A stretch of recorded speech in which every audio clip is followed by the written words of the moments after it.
Halo, selamat malam ya. Berjumpa dengan saya Wijaya di malam yang dingin ini.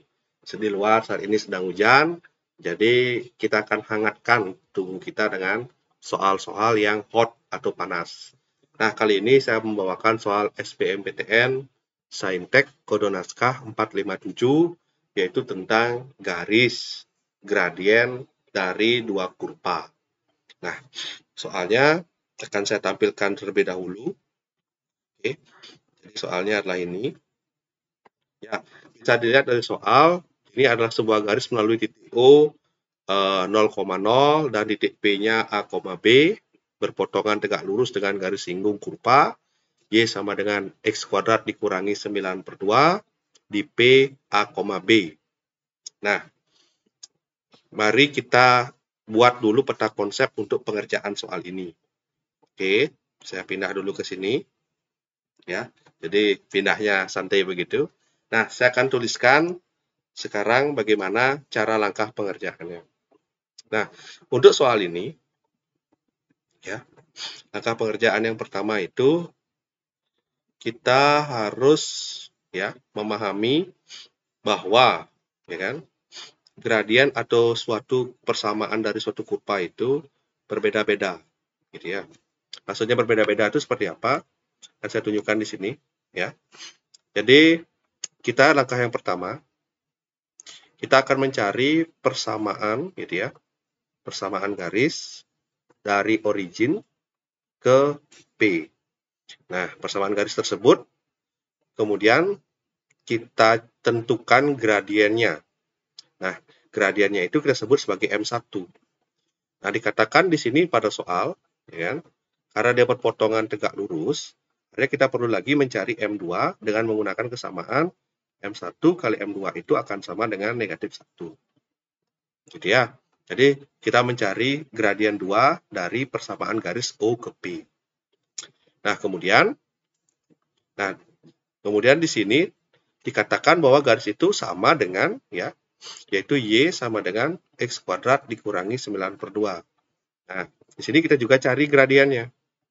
Dengan cara apa? Gradien di sini kita cari dengan menggunakan turunan pertama dari fungsi ini. Gitu. Nah, karena dia dikatakan sama, ya kan? Kemudian kita buat hubungannya dalam bentuk titik P A, B. Ya, ini sebagai X, ini sebagai Y. Kedua gradiennya akan sama. Begitu ya. Oke. Dan kemudian yang terakhir itu adalah tentang kuadran. Nah, hasil dari pekerjaan ini kita akan bawa ke kuadran ketiga. Nah, maksudnya kuadran seperti apa? Mungkin saya jelaskan sedikit ya. Jadi kuadran itu kita bisa menggunakan, bentar, gambarnya kurang bagus. Nah, ini ya, ini kuadran ya. Jadi kuadran itu, ini namanya kuadran pertama, ini kuadran kedua, gitu ya. Ini kuadran ketiga, dan ini kuadran keempat. Nah, batasnya adalah ini. Ini adalah sumbu X, yang ke atas ini adalah sumbu Y. Nah, pada kuadran pertama, nilai X-nya positif, nilai Y-nya juga positif. Kalau kuadran kedua, nilai X-nya negatif, nilai Y-nya positif. Nah, kenapa bisa begitu? Nah, perhatikan di sini. Ini adalah sumbu X positif ke kanan. Kalau ke kiri adalah sumbu X yang negatif. Kalau ke atas, itu adalah sumbu Y yang positif. Ke bawah adalah sumbu Y yang negatif. Nah, dari sana kita turunkan lagi. Jadi kalau kuadran ketiga, seperti pada soal, artinya X-nya negatif, Y-nya juga negatif. Ya, jadi kedua-duanya akan bernilai negatif. X negatif, Y pun negatif. Oke, saya tulis ya. Nah, kalau kuadran keempat, itu X-nya positif, Y-nya yang negatif. Jadi bisa digunakan untuk semua. Nah, itu langkah-langkah pengerjaannya. Ya. Oke, itu langkah-langkahnya. Coba saya cek dulu. Jadi ada sekian langkah. Sekarang mari kita kerjakan ya. Saya turun dulu. Oke. Nah, saya akan kerjakan di sebelah saya ini ya. Agak besar sedikit, saya pindah ke kiri dulu biar ada variasi pengerjaan. Oke. Yang pertama yang kita cari dulu adalah Oke, seperti pada soal, kita akan mencari persamaan garisnya dulu. Nah, garisnya itu kita punya titik P itu adalah 0,0, ya kan? Dan sorry, kita punya titiknya itu adalah ya, di O adalah 0,0 dan titik P A, B. Jadi persamaan garisnya kita gunakan Y kurang Y1, Y2 kurang Y1, ya kan? Sama dengan X kurang X1, X2 kurang X1. Jadi Y dikurangi. Nah, biar nggak bingung ya, ini X1, Y1, ini X2, ini Y2. Jadi dikurangi 0, B kurang 0, X dikurangi 0, X2 itu A kurang 0. Nah, karena 0 kan tidak merubah nilai ya, jadi tetap ya. Jadi kita kalikan saja, jadinya Y per B, X per A, jadi AY sama dengan BX. Jadi Y sama dengan B per AX. Nah, B per AX. Nah, B per A ini berdasarkan sifat Y sama dengan MX plus C merupakan gradiennya. Sehingga kita memperoleh gradien pertama adalah B per A. Nah, karena soal dikatakan dia itu tegak lurus ya, bisa dilihat ya. Di sini dikatakan tegak lurus, maka kita akan cari gradien yang tegak lurus, yaitu kita lanjut ke langkah kedua ya. Ini langkah pertama sudah dapat ya. Sekarang langkah keduanya ya. Karena dia tegak lurus, artinya kita cari dengan M1 kali M2 sama dengan negatif 1. Jadi B per A. Nah, ini kok B per A kok B per 2 jadi ya. Ya, B per A kali M2. Jadi M2-nya berapa? Nah, di sini triksnya kalau di sini B per A, ya kan? Lawannya adalah A per B. Kasih negatif ya. Nah, ini sederhana. Jadi kita memiliki gradien seperti ini. Yaitu negatif A per B. Oke. Nah, sekarang kita akan cari gradien dari persamaan yang baru. Nah, di sini dia dikatakan tegak lurus dengan sebuah kurva, yaitu X kuadrat dikurangi 9 per 2. Jadi kalau saya tuliskan,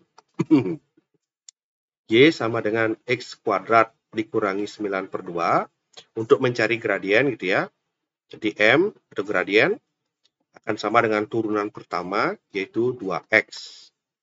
Ya, jadi turunan pertamanya adalah 2X. Nah, 2X. Ini belum bisa kita kerjakan kalau cuma 2X. Ini kan tidak ada hal yang sama dengan mereka ini ya. Nah, ini tidak ada yang sama nih. Nah, kita perlu ingat bahwa di sini dikatakan pada titik A, B. Ya. Jadi pada titik gradiennya itu adalah A, B. Jadi untuk mencari gradien, kita harus mensubstitusi nilai dari X ini. Sehingga gradiennya akan menjadi 2, X-nya itu adalah A. Jadi 2A. Jadi kita punya gradien pada persamaan pertama itu adalah negatif A per B, dan gradien yang kedua ini bernilai 2A. Bernilai 2A. Oke, begitu. Nah, langkah selanjutnya, karena kita sudah memiliki kesamaan tersebut, kita lanjutkan dengan menghitung. Ya. Jadi, gradiennya itu akan sama dengan 2A, akan sama dengan negatif A per B. Ya, jadi kalau kita cancelasi A-nya, biar lebih gampang ya. Ya, jadi akan menjadi 2 sama dengan negatif 1 per B. Ya, jadi 2B negatif 1, B-nya adalah setengah. Jadi, koordinat titik P itu, yang tadi disimbolkan sebagai A, B, akan mendapat menjadi A, setengah. Jadi kita mendapatkan koordinat titik B-nya. Ya. Nah, sekarang mari kita cari koordinat titik A. Oke, ini kita sudah dapat ya. Nah, untuk mencari koordinat titik A, ya, kita akan mencari koordinatnya. Nah, koordinatnya itu adalah A, B. Kita akan memakai persamaan garis, yaitu tadi X kuadrat dikurangi 9/2.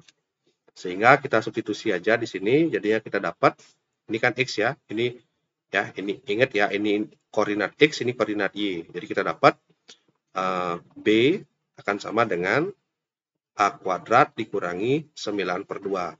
Nah, nilai A-nya kita punya, nilai B-nya kita punya, yaitu negatif setengah sama dengan A kuadrat dikurangi 9/2. Ya. Nah, jadi berapakah nilai A? Jadi A kuadrat, ini kan jadi negatif setengah tambah 9/2. Di A kuadrat bernilai 8/2. Jadi nilai A kuadrat adalah 8/2, yang mana kalau kita bagi ya, jadi ini dihalangi oleh kepala saya ya, jadi saya tulisnya di sini aja. Jadi saya tulis ya, A kuadrat sama dengan 8/2 gitu ya, jadi sama dengan 4. Jadi A adalah akar dari 4, itu ada 2. Jadi nilai A-nya 2 atau negatif 2. Jadi akar 4 itu bisa jadi 2 atau negatif 2. Nah, sekarang baru berperan pemilihan dari kuadran.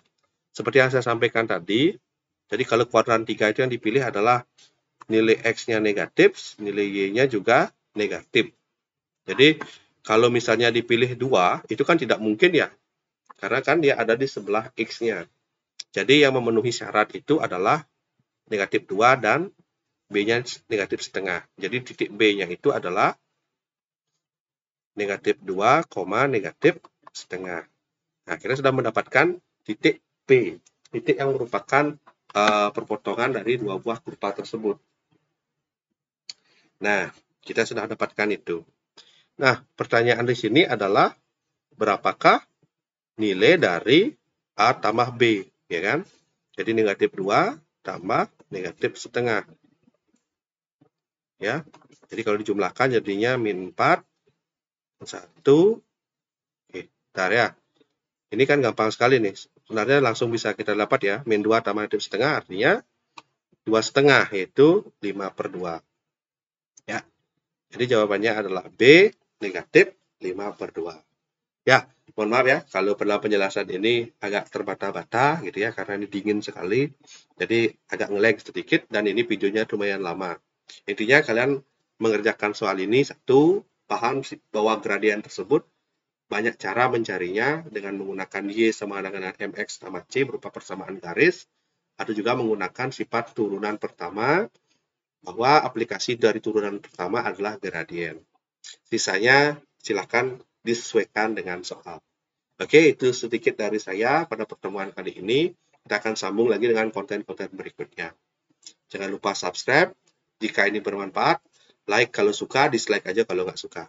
Terima kasih. Mohon saran ke depannya.